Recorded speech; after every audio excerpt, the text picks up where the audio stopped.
오늘 골로새서 4장인데요.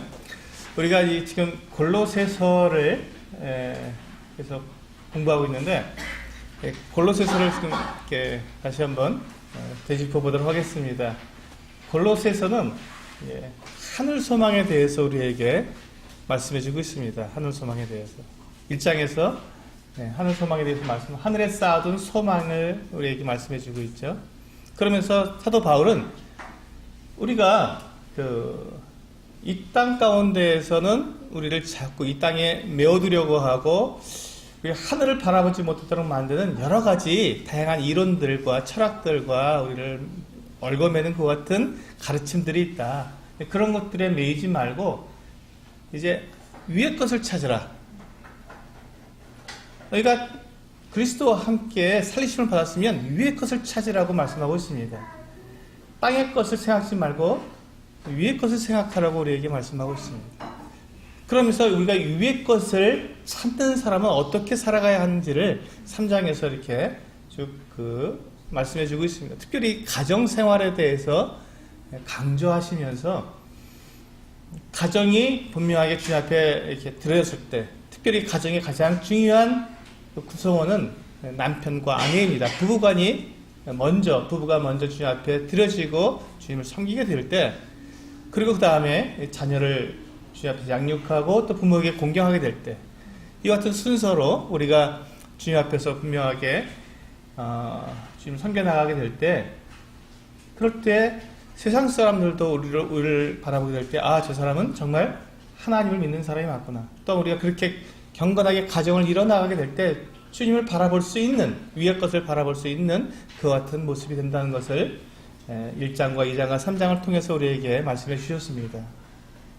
오늘은 그 3장에 이어서 이제 두 가지를 더 이 하늘 소망을 가진 사람들은 무엇을 해야 되는지, 어떻게 해야 되는지를 기도와 또 이게 다른 사람들에 대해서 말하는 것에 대해서 두 가지를 더 교훈하신 다음에 이제 이 사도 바울이 자기와 함께 있는 동역자들에 대해서 소개하고 문안하고 편지를 마치는 이와 같은 내용을 담고 있습니다. 여기에서 우리가 이제 그렇다면 오늘 이제 우리가 배워야 할 것, 이 하늘 소망을 갖고 있는 사람들은 어떤 그 삶을 살아가느냐? 첫 번째 4장에서는 기도에 대해서 말씀하고 있습니다. 기도. 성도님들에게 묻습니다. 성도님들은 기도의 능력을 믿습니까? 기도의 능력을 경험하셨습니까? 대단히 중요합니다. 우리는 기도를 합니다. 그런데 그 기도가 우리 4장 2절에 보시면요, 기도를 계속하고 기도에 감사함으로 깨어있으라 라고 말씀하고 있습니다. 기도를 계속해야 하는데, 기도를 계속하려면 기도에 대해서 기도했을 때 우리가 주님과 이게 교제가 되고 또 주님으로부터 내 기도가 응답받게 되었을 때, 그럴 때 우리는 기도를 계속할 수가 있습니다. 근데 내가 기도했을 때 기도에 응답이 없다면 그러면 이제 기도가 이제 힘이 없어지죠. 그러면서 계속 기도할 수가 없게 됩니다. 그렇다면 우리가 응답받는 기도의 응답을 받으려면 우리는 어떻게 기도해야 할 것인가, 이 부분이 필요하겠죠. 그래서 두 가지, 우리가 계속해서 기도하기 위해서, 기도의 응답을 받기 위해서는 우리가 두 가지 부분에 우리가 유의해야 합니다. 첫 번째, 우리가 우리의 삶이 거룩하지 못할 때, 우리는 우리의 기도에 응답받을 수가 없습니다. 우리의 삶이, 물론 우리는 완벽하게 우리가 거룩한 삶을 살 수는 없습니다. 그건 분명히 우리가 인정을 합니다. 그러나 우리가 고의적으로 죄에 거하면서 내가 죄를 고의적으로 내가 그것을 누리고 있으면서 그런 가운데서 우리가 기도했을 때 하나님께서는 그 기도를 들으시지 않는다는 것입니다. 우리 이사야서 59장 말씀을 한번 보시겠습니다. 구약성경 이사야서 59장 말씀을 찾아보겠습니다.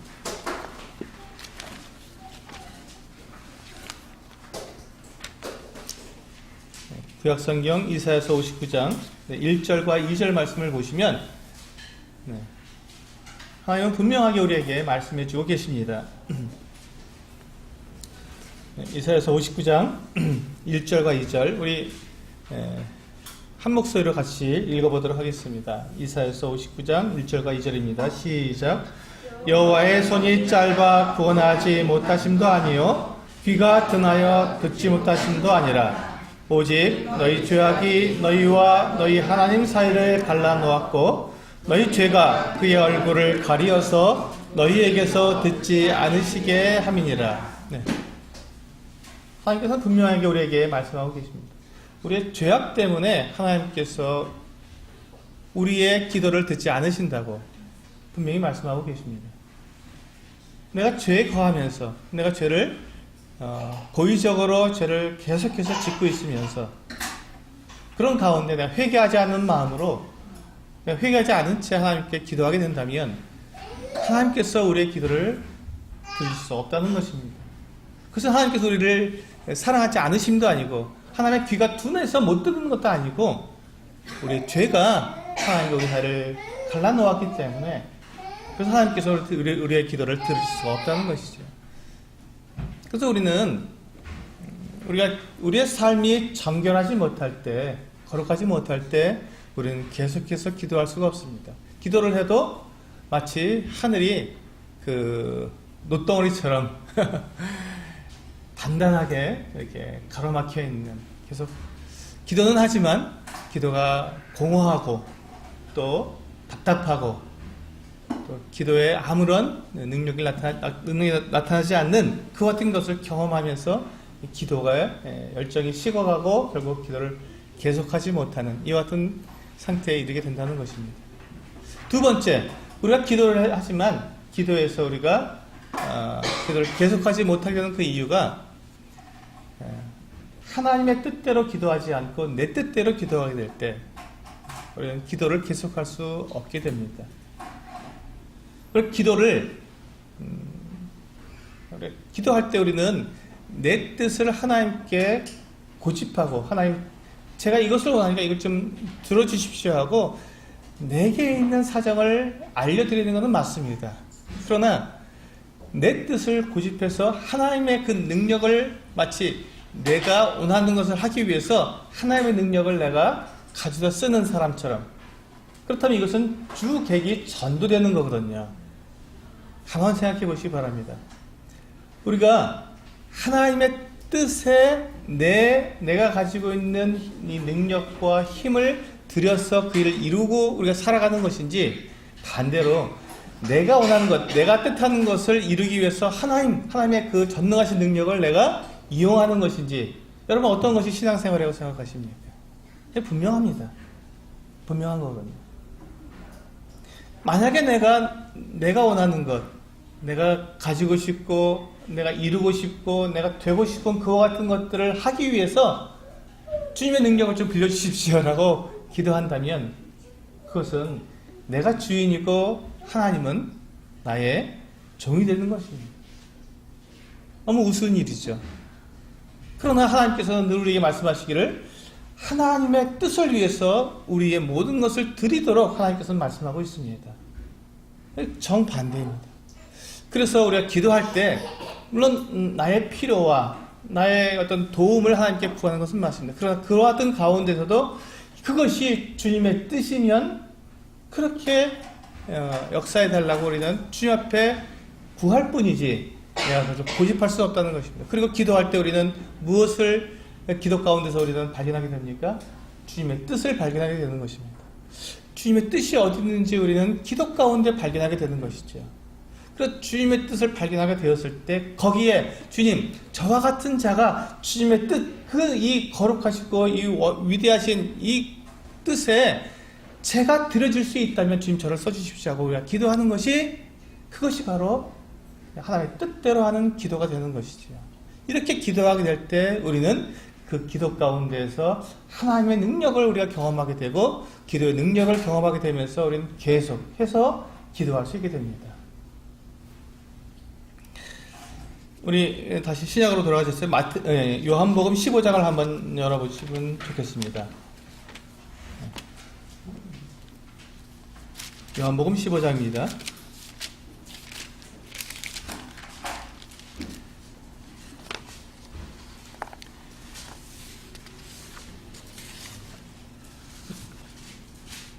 네, 요한복음 15장 7절입니다. 기도에 대해서 굉장히 주 예수님께서 제자들에게 정말 놀라운 약속을 해주셨습니다. 요한복음 15장 7절에 보면 이와 같이 약속해 주셨습니다. 너희가 내 안에 거하고 내 말이 너희 안에 거하면 무엇이든지 원하는 대로 구하라. 그리하면 이루리라. 무엇이든지 원하는 대로 구하라는 것입니다. 그러면 이루겠다고, 이루어지겠다고 주님께서 약속해 주셨습니다. 이 기도에 대한 어마어마한 그 같은 약속을 우리에게 해주신 것입니다. 그래서 많은 사람들이 이 말씀을 붙들고 우리는 기도합니다. 그리고 우리도 이와 같은 말씀을 붙들고 우리가 기도해야 합니다. 그런데 이 말씀에는 그 앞에 무엇이든지 구할 수 있다고 하는 그 말씀 앞에 조건이 붙어 있습니다. 이 조건이 대단히 중요한 것이죠. 어떤 조건이 있습니까? 너희가 내 안에 거하고 내 말이, 주님의 말씀이 우리 안에 거할 때 비로소 우리가 이와 같은 일을 할 수 있다는 것입니다. 즉 우리가 기도할 때 내가 주님 안에 거한다는 것은 주님과 내가 하나가 될 뿐만 아니라 주의 말씀이 내 안에 거한다는 것은 주의 말씀이 나를 인도해 가신다는 것입니다. 내 삶의 전체를 이끌어 가신다는 뜻이죠. 즉 우리는 주님의 그 뜻, 주님께서 원하시는 그 주의 말씀에 따라서 우리가 기도할 수 있게 된다는 것입니다. 그 주님의 뜻을 위해서 우리가 기도하게 되는 것이죠. 주님과 내가 하나가 된 이 온전한 뜻을 위해서 우리는 기도할 수 있게 됩니다. 그때 비로소 우리는 무엇이든지 주님 앞에 구할 수 있게 됩니다. 이때 우리는 우리의 욕심을 위해서 기도하지 않을 것입니다. 내 자신의 어떤 이익을 위해서 우리는 기도하지 않을 것입니다. 내 정욕을 위해서 기도하지 않을 것입니다. 내가 죄를 짓기 위해서 기도하지 않을 것입니다. 다른 사람을 해치고 다른 사람을 저주하기 위해서 우리는 기도하지 않을 것입니다. 오히려 사람들을 용서하고 원수를 용서하고 우리를 해치려고 하는 사람들에게 사랑을 나타내기 위해서 우리는 기도하게 될 것입니다. 주님께서 그렇게 하셨으니까요. 그러면서 주의 말씀에 따라서 우리가 기도하게 될 때 우리는 무엇이든지 주 앞에 구할 때 우리는 그것을 다 받을 수 있다는 것입니다. 참 놀랍죠. 이런 이와 같은 기도가 이와 같은 놀라운 능력이 우리에게 있다는 것을 생각할 때마다 우리는 참 놀랍습니다. 우리는 사람입니다. 우리는 어떤 능력이 있는 그런 사람들이 아닙니다. 우리는 무엇이든지 할 수 있는 사람들이 아닙니다. 우리는 우리에게 주어진 제한된 힘과 제한된 지식과 지혜를 가지고 우리는 살아갈 뿐입니다. 그런데 그 가운데 하나님께서 우리 안에 역사하시고 내 안에 성령께서 역사하셔서 나를 주장하실 때 내 능력 이상으로 하나님의 능력이 나에서 나타난다는 것이죠. 그것이 내 뜻을 위해서 하나님의 능력을 이용한다는 것이 아니라 반대로 하나님의 뜻을 위해서 내가 나를 들어지게 될 때 하나님께서 나를 통해서 역사하신다는 것입니다. 이 놀라운 기도의 비밀이 여기에서 나타나는 것입니다. 그렇게 될 때 우리는 계속해서 기도할 수 있게 됩니다. 기도를 계속해서 할 수 있는 것입니다. 그리고 두 번째, 우리 본문으로 돌아오시면 좋겠습니다. 골로새서 4장에 보시면 사도 바울이 3절에서 이와 같은 말씀하셨습니다. 또한 우리를 위하여 기도하되 하나님이 전도할 문을 우리에게 열어주사 그리스도의 비밀을 말하게 하시기를 구하라. 내가 이 일 때문에 매임을 당하였노라. 여기 보시면 사도 바울이 자기 일행들을 위해서 기도해달라고 기도 부탁을 하는 것입니다. 근데 이 그리스도의 비밀을 담대히 증거할 수 있도록, 복음을 잘 전할 수 있도록 전도 사역을 위해서 기도해달라는 것입니다. 여러분, 우리가 기도한 이와 같은 일들에 대해서 우리는 기도에 동참해야 할 이유가 있습니다. 그런데 어떤 분들은 복음을 전하고 그리스도의 복음 비밀을 전하는 것이 하나님의 뜻이고 하나님의 뜻이면 우리가 꼭 기도하지 않아도 하나님께서 그걸 이루시지 않겠습니까? 왜 그것을 위해서 꼭 기도해야 됩니까? 라고 묻는 분들이 있습니다. 근데 그렇지 않습니다. 주님은 우리에게 그와 같은 하나님의 사역을 위해서 우리가 기도하라고 말씀하고 있습니다. 기도하라고. 그때 주님께서 그 주님의 능력을 이 바울의 일행 가운데 더 나타내시고 더 풍요롭게 하신다는 것입니다. 그 첫 번째이고, 두 번째가 뭔지 아십니까? 주님께서는 기도하는 사람을 통해서 일을 하십니다. 주님은 기도하는 사람을 통해서 역사하시는 분이십니다. 주님께서 이 땅에서 역사하실 때 사람을 통해서 역사하십니다. 그런데 어떤 사람을 들어서 사용하십니까? 기도하는 사람을 통해서 사용하십니다. 기도하는 사람을 통해서 일을 하십니다. 어제 저는 남아프리카 공화국의 그 선교사 파송식에 다녀왔습니다.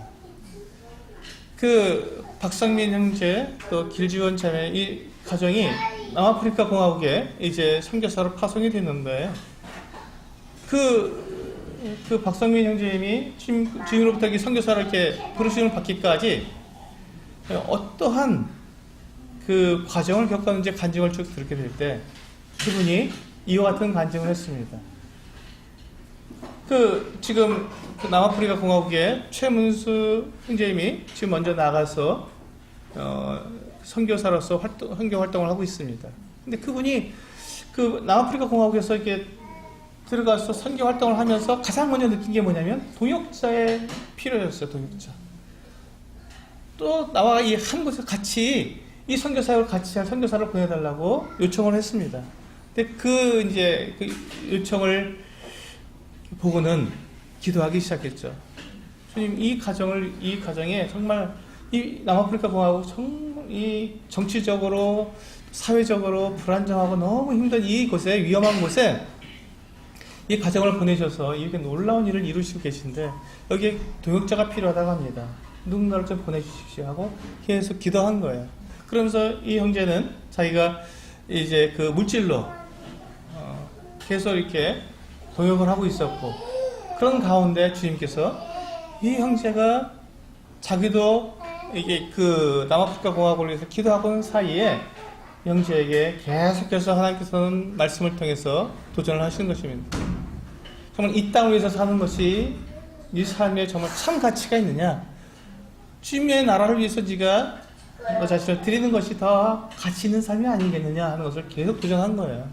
그러니까 이 형제가 이제 정말 굉장히 큰 연봉을 받았더라고요. 그런 것들을 다 버리고 선교 훈련을 받으러 가서 선교 훈련을 다 받고 또 그 가운데서 주님의 또 이렇게 역사하심을 경험하면서 몇 년 동안 선교 훈련을 받았습니다.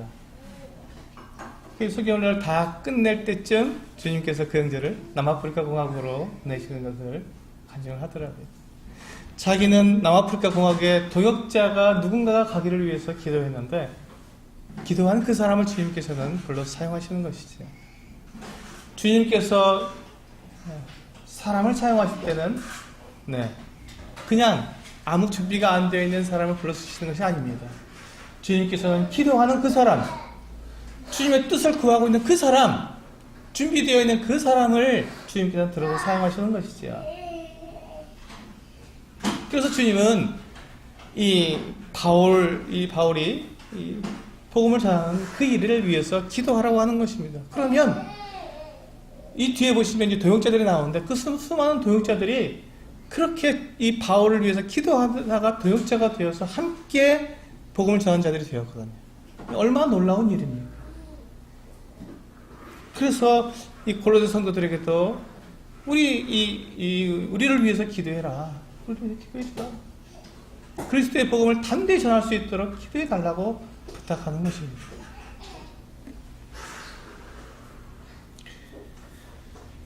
그 다음에 이제 이와 같은 기도가 우리는 이 하늘 소망을 가진 사람들이 같은 기도를 하는 사람들입니다. 쉬지 않고 기도하는 사람들입니다. 그리고 이제 두 번째는 5절에 보시면 이와 같이 말씀하고 있습니다. 외인에 대해서는 지혜로 행하여 세월을 아끼라. 외인에 대해서는 지혜로 행하여 세월을 아끼라. 이게 무슨 말씀이겠습니까? 이 말씀은 믿지 않는 불신자들을 대해서 우리는 어떻게 그들과 관계를 맺을 것인가 하는 것을 말씀하고 있는 것입니다. 여기는 우리가 지혜가 필요하다고 말씀하고 있습니다. 지혜가 필요하다고. 어떤 분들은 그 믿지 않는 사람들과 함께 생활할 때, 뭐 직장 생활을 하거나 우리가 사회생활할 때, 우리 다 믿는 사람과 함께 생활하지 않습니다. 믿지 않는 사람들과 함께 만나서 생활합니다. 근데 그분들에게 정말 집요할 정도로 예수 믿으라고 그냥 괴롭힙니다. 네, 뭐 이게 나쁜 건 아니겠다고 생각되지만 그렇게 했을 때 지혜롭지 못할 수도 있습니다. 오히려 반대하고 반발하고 아주 그냥 나를 피해버리는, 오히려 마음을 닫아버리게 만드는 이와 같은 경우도 있다는 것입니다. 그래서 우리는 지혜가 필요합니다. 물론 우리가 담대하게 복음을 전해야 되고 우리 주위에 있는 믿지 않는 분들을 영혼을 위해서 우리가 눈물을 흘리고 기도해야 되지만 그분들을 주님 앞으로 인도하게 할 때 지혜롭게 해야 한다는 것입니다. 지혜롭게 대해야 한다는 것이죠. 그 뒤에 보시면 세월을 아끼라고 되어 있지 않습니까? 바로 그게 그것입니다. 지혜롭게 그분들을 대해서 그분들로 하여금 하나님 앞에 나올 수 있는 기회를 만들어 주라는 것입니다. 사람들은 우리가 많은 말을 하는 것을 원치 않습니다. 사실 우리에게서 무엇을 보기 원한다며? 우리에게서 사랑을 보기 원합니다. 정말 저 사람을 내가 믿을 수 있는지, 그 사람이 하는 말을 내가 믿을 수 있으려면 그 사람이 하는 행동을 통해서 내가 그 확신을 가져야 되는데, 어떻게 해서 확신을 갖겠습니까? 그 사람이 나를 사랑해 줄 때, 우리는 믿는 것이지, 나하고 이해관계를 따지고 막 자기 욕심만 부리고 이기적인 사람을 보면서 저 사람 믿을 만한 사람이라고 생각하는 사람은 한 사람도 없습니다. 우리는 그래서 지혜가 필요합니다. 어떻게 하면 그 사람에게서 내가 신뢰를 받을 수 있는지, 믿지 않는 사람들에게 내가 그리스도인으로서 분명한 신뢰를 받을 수 있는지 우리는 지혜가 필요한 것입니다. 그리고 6절에 보시면 이와 같이 말씀하고 있습니다. 너희 말을 항상 은혜 가운데서 소금으로 맛을 낸과 같이 하라. 그리하면 각 사람에게 마땅히 대답할 것을 알리라. 여기에 키포인트가 있습니다.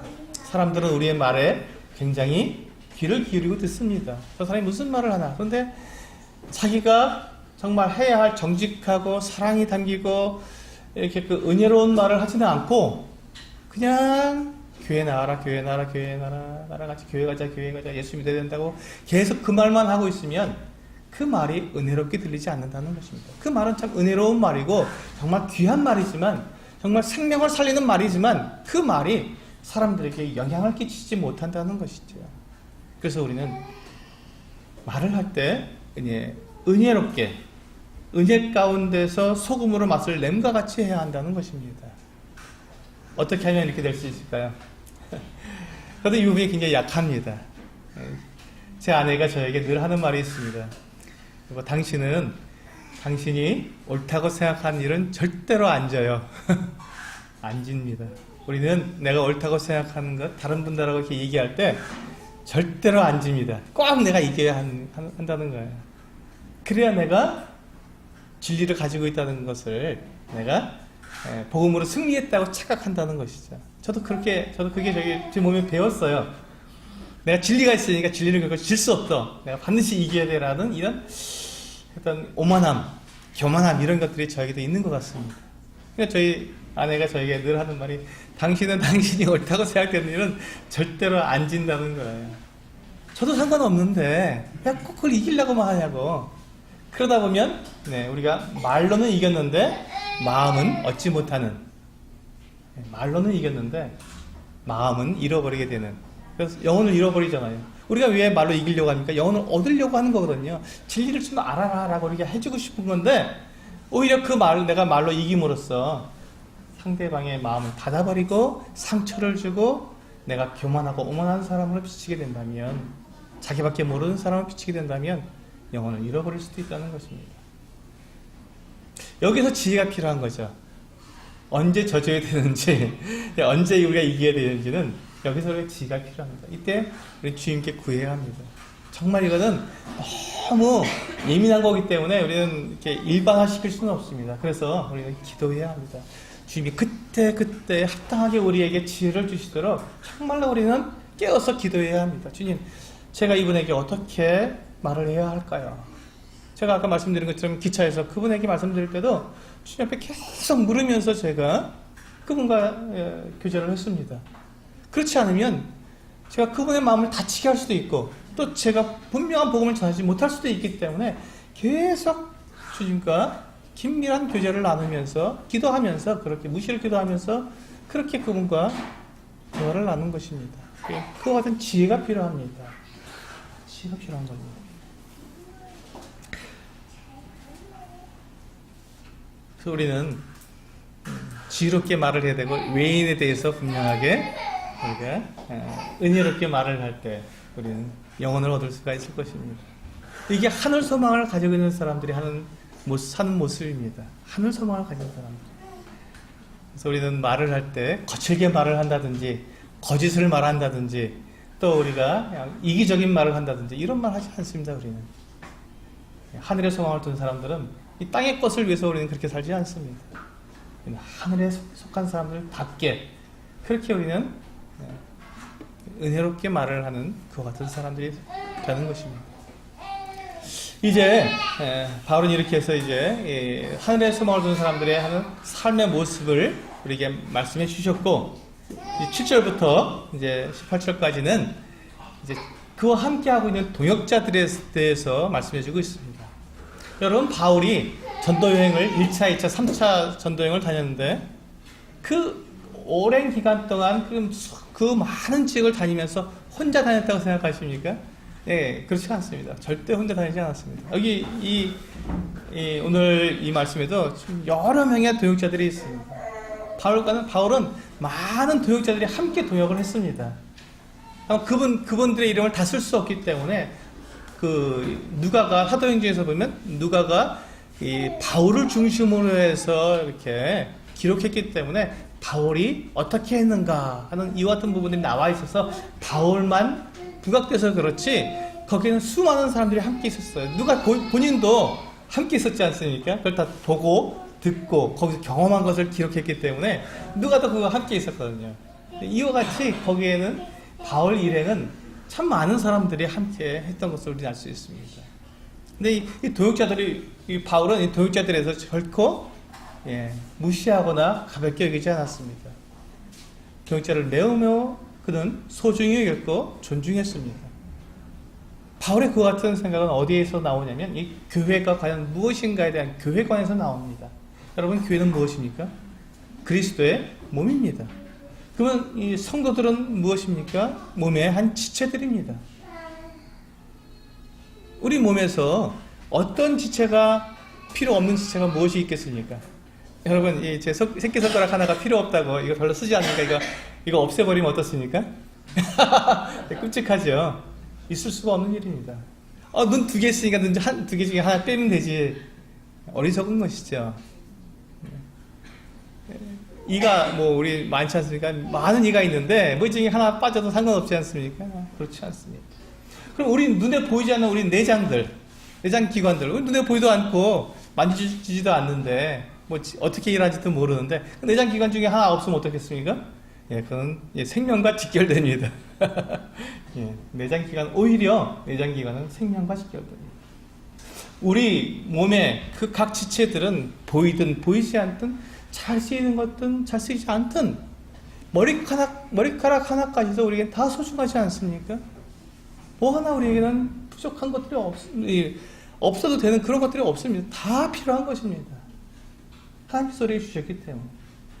그렇기 때문에 바울이 바로 그렇기 때문에 그와 같은 교회는 그리스도의 몸이요, 성도들은 그 몸의 각 지체들이기 때문에 누구 하나 불필요한 분이 없기 때문에 바울은 그와 같은 교회관이 있었기 때문에, 교회를 그와 같이 바라봤기 때문에 그 동역자들에 대해서 분명하게 아끼고 사랑하고 존경하고 위하고 그를 돌봤다는 것을 우리는 알 수가 있습니다.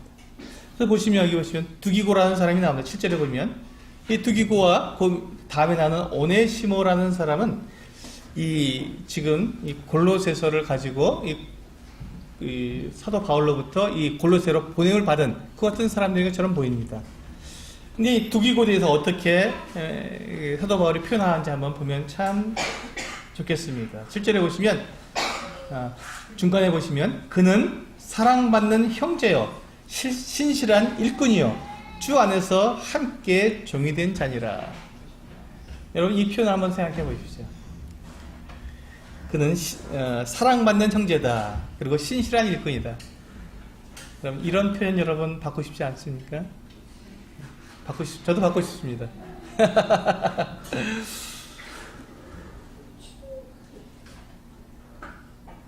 그리고 구절을 보시면요, 이 오네시모라는 사람이 나옵니다.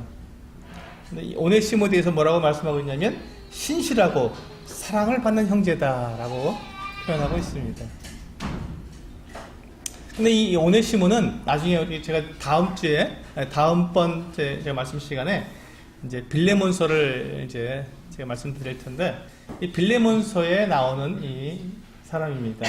이 오네시모는 이 빌레몬이라는 사람이 이 골로새 교회의 장로였는데, 이 빌레몬의 노예였던 것 같습니다. 근데 이 오네시모가 이 자기 주인인 빌레몬에게 큰 손해를 끼치고 도망쳐버린 거예요. 도망친 노예입니다. 근데 이 오네시모가 빌레몬에게서 도망친 다음에 어떻게 하다가 로마까지 오게 돼서 로마에서 이 바울을 만난 것입니다. 아마 이게 붙잡혔을지도 모릅니다. 지금 감옥에 함께 갇혔을지도 모릅니다. 그런데 어떻게 됐는지 모르지만 이 로마에서 이 바울을 만난 거예요. 오네시모가. 그런데 이 사람은 도망친 노예 아닙니까? 이 도망친 노예가 바울에게는 어떤 사람이었냐면, 이 보시기 바랍니다. 신실하고 사랑을 받는 형제라고 말하고 있습니다. 신실하고 사랑을 받는 형제다. 그는 도망친 노예가 아니라 이제는 사랑받는 형제라고 바울은 이야기하고 있습니다. 다음번에 이제 우리 빌레몬서에 보면 그는 나의 신복이다라고 바울이 말하고, 신복이다. 오네시모를 신복이라고 말해요. 얼마나 오네시모의 그 변화가 얼마나 컸으면, 그 얼마나 그 충성스럽게 주님을 섬겼으면, 그는 내 신복이다. 그를 내가 내 곁에 두고 싶다. 빌레몬에게 그렇게 말을 하고 있는 것입니다. 정말 놀라운 일입니다. 그 사람이 바로 이 오네시모예요. 근데 그 오네시모가 내 곁에 있다라고 이야기하고 있는 것입니다. 여러분, 과거에 우리가 어떤 삶을 살았든지 그 중요한 것이 아닙니다. 우리가 예수 그리스도를 만났을 때 우리는 어떤 사람으로 변화하느냐, 이것이 중요한 것이죠. 그리스도께서 우리를 받아서 우리가 교회에서 어떤 사람으로 사용하시냐, 이게 중요한 것이지, 과거에 우리가 어떤 사람이냐는 주위에서 그렇게 중요한 일이 아닙니다. 또 앞으로 보시겠지만, 또 보시겠습니다. 오네시모 봤죠? 그 다음에 10절에 보시면 아리스다고가 있습니다. 근데 이 사람은 어떻게 되어 있냐면 나와 함께 갇힌 아리스다고라고 되어 있습니다. 사도행전에 보시면 이 아리스다고가 이 데살로니가 사람입니다. 데살로니가 사람이었는데, 이 사람이 이제 그 에베소에서 바울과 함께 있을 때, 에베소에서 그 은장식이었던 데메드리오가 이제 바울이 이제 막 그 우상을 섬기지 말라고, 우상은 신이 아니다 이렇게 가르치니까 그게 화가 났습니다. 그래서 이 바울 일행이 바울이 이제 자기들의 그 우상을 갖다가 우습게 여겼다. 그래서 에베소의 여신인 아데미 신을 갖다가 우습게 여겼다 하면서 큰 소동을 일으켜갖고, 그때 이제 이 바울을 잡으려고 했는데 바울은 다른 데 있었기 때문에 못 잡았고, 바울과 함께 있었던 이 아리스다고를 잡았습니다. 잡아서 연극장, 그 에베소에 있는 극장으로 끌고 들어가서 거기서 그냥 막 2시간 동안이나 다 에베소의 아데미여 막 소리를 질른 정말 끔찍하게 두려운 사건에 그때 붙잡혔던 사람이 이 아리스다고입니다. 근데 이 아리스다고가 그때부터 이 바울과 함께 여행을 했거든요. 함께 여행을 하다가 지금 어디까지요? 로마까지 와서 함께 있는 거야. 참 놀라운 일 아닙니까? 그때 이 아리스다고가 에베소에서 나타났는데 그 이후에 계속해서 바울과 함께 동행을 했고, 지금 로마에서 함께 갇혔다. 바울을 섬기기 위해서 함께 오게 있는 거예요. 이 아리스다고가. 정말 놀라운 일이죠. 이와 같은 형제가 함께 있었습니다. 그 다음에 그 옆에 보니까 바나바의 생질 마가와, 이 마가에 대하여 너희가 명을 받았음에 그가 이거를 영접하라. 마가는 누굽니까? 바나바의 조카라고 되어 있습니다. 바나바의 조카. 근데 이 마가가 어떤 사람이었냐면, 이 마가는 굉장히 부유한 청년이었어요.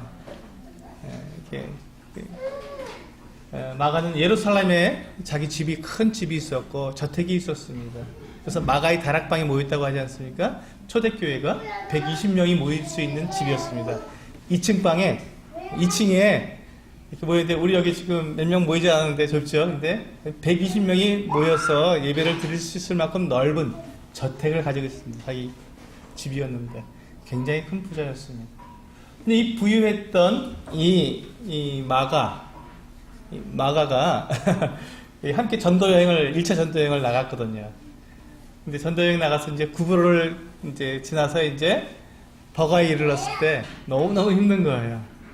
그렇게 어려우니까 이제 거기서 그만하고 낙오자가 되어서 다시 예루살렘으로 돌아와 버렸습니다. 전도여행 1차 가서 잠깐 하고 그냥 돌아와 버린 거예요. 그러니까 이 바울의 생각에 아니 이런 사람이 어딨나 이렇게 헌신되지 않고 그거 고통을 못 견디고 하나 이렇게 생각을 했던 거예요. 그러니까 1차 전도여행을 다 이제 바나바와 함께 마치고 돌아왔다가 이제 2차 전도여행을 떠나려고 바나바와 함께 떠날 때 바나바는 자기 조카니까 한번 우리가 곁에다 또 한 번 데리고 가자 이렇게 했는데 바울은 아유 전도여행 가서 이렇게 돌아온 자를 다시 데리고 갈 수 없다. 또 다시 이렇게 되면 너무너무 큰 손해가 나니까 안 된다 해갖고 바나바와 바울 사이에 크게 다툼이 일어난 거예요.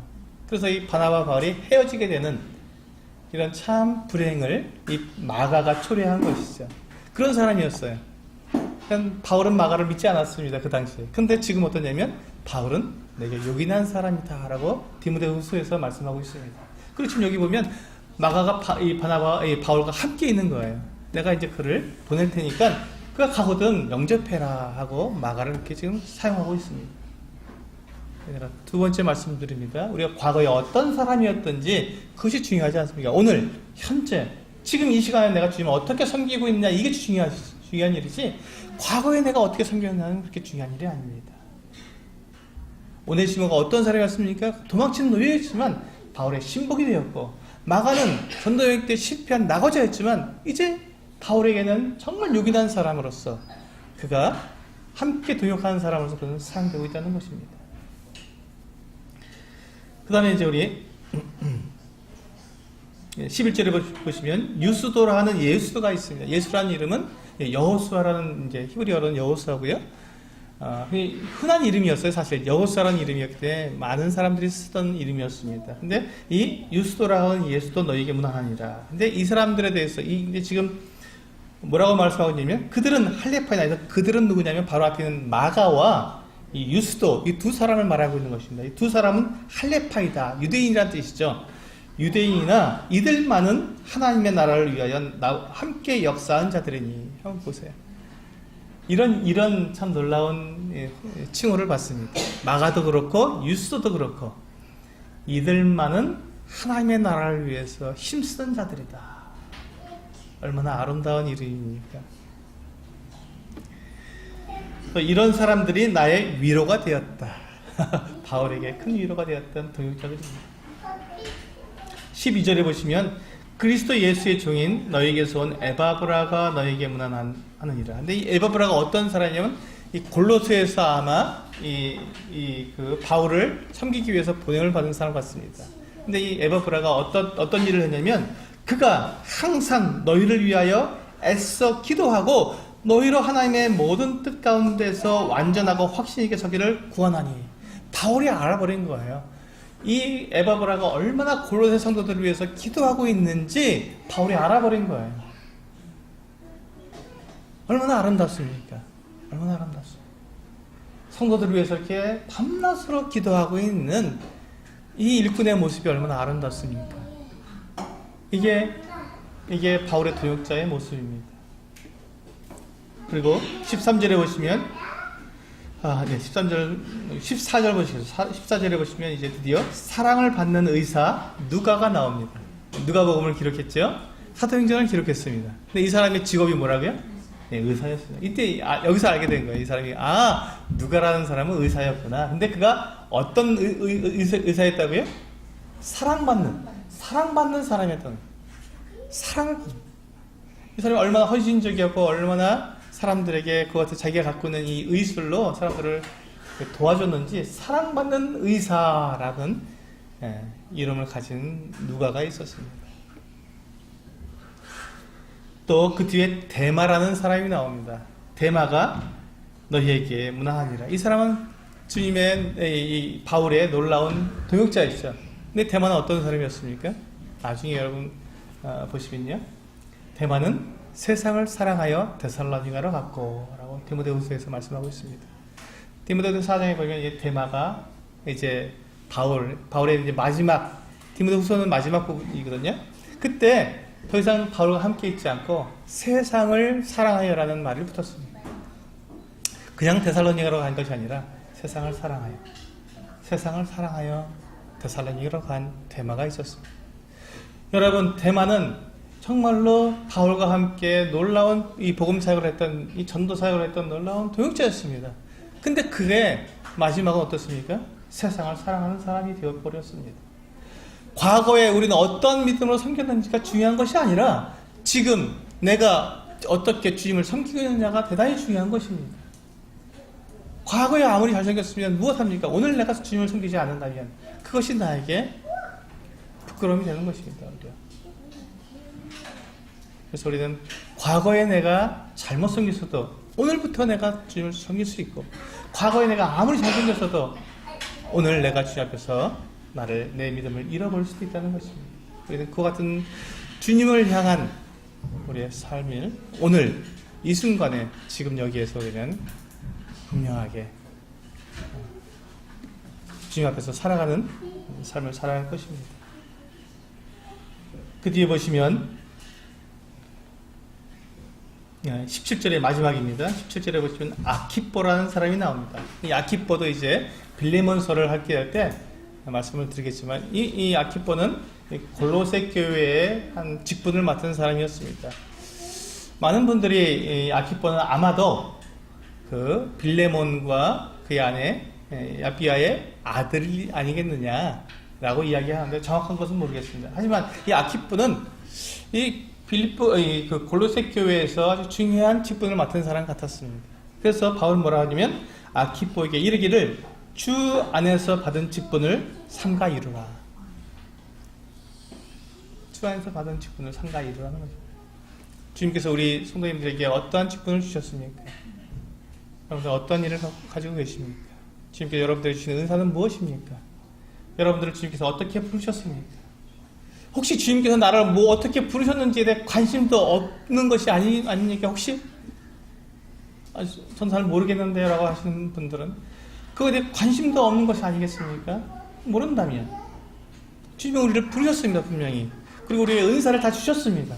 그럼 내 은사가 무엇인지, 내가 어떻게 섬겨야 하는지, 교회 안에서 내가 무슨 일을 해야 하는지 우리는 알아야 한다는 것이죠. 그게 나의 책임입니다. 주님 앞에서. 누가 가르쳐 주겠습니까? 그거를? 주님께서 가르쳐 주신 대로 우리는 그것을 내가 알고 거기 관심을 가지고 알아보고, 그리고 내가 거기서 확신을 가지고 그것으로 주님을 섬겨야겠죠. 아키포에게 이릅니다. 그러니까 주 안에서 받은 그 직분을 이루라. 삼가해서, 조심해서, 주의해서 이루라는 것입니다. 그냥 아무렇게나 그 직분을 사용하지 말고 조심해서 아주 명백하게 그것을 사용하라는 것입니다. 이렇게 바울은 도역자들과 또 이제 이 편지를 받는 이 아키포, 골로새 교회에 있는 이 아키포에게 이 같은 내용을 권면하면서 편지를 마무리했습니다. 여러분, 우리 골로새서를 통해서 우리가 많은 것들을 생각할 수 있겠지만 우리는 한 가지, 우리는 그리스도인입니다. 그리스도인이라 하면 우리의 생명은 그리스도와 함께 하나님 안에 감추어져 있는 생명을 가진 사람들입니다. 그래서 우리는 하늘의 소망을 두고 살아갑니다. 이 땅에 우리의 생명이 보존되는 것이 아니라, 이 땅에서 우리가 영원히 사는 것이 아니라, 우리의 생명은 저 하늘에 하나님께 감추어져 있는 사람이기 때문에 우리는 저 하늘의 소망을 두고 살아가는 사람들입니다. 그럼 그에 합당하게 살아가야 합니다. 우리는 그 일을 위해서 우리는 함께 동역해야 합니다.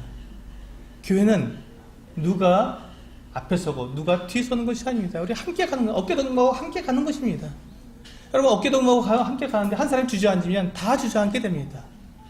같이 가는 것이지 누가 앞서고 누가 뒤서는 것이 아닙니다. 교회는 한 지체이기 때문에 한 지체가 아프면 다 주저앉, 다 아픈 거예요. 온몸이 다 아픈 겁니다. 그리고 우리 형님 사고가 나서 이렇게 다리를 다치니까 온몸이 다 아프지 않습니까? 거기만 아프고 다른 데는 다 안 아픕니까?